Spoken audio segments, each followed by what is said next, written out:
Hello! In this video I will show you how to display internet speed on status bar on Realme 12.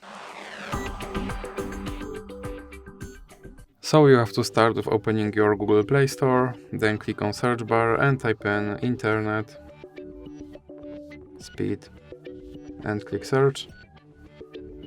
And now select this application and click install.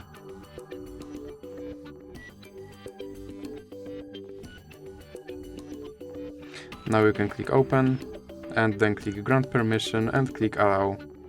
Now you have to scroll down and long press on this notification, then click on more settings.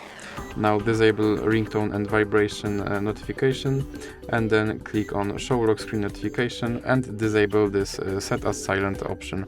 And as you can see, internet speed is now displayed on your status bar.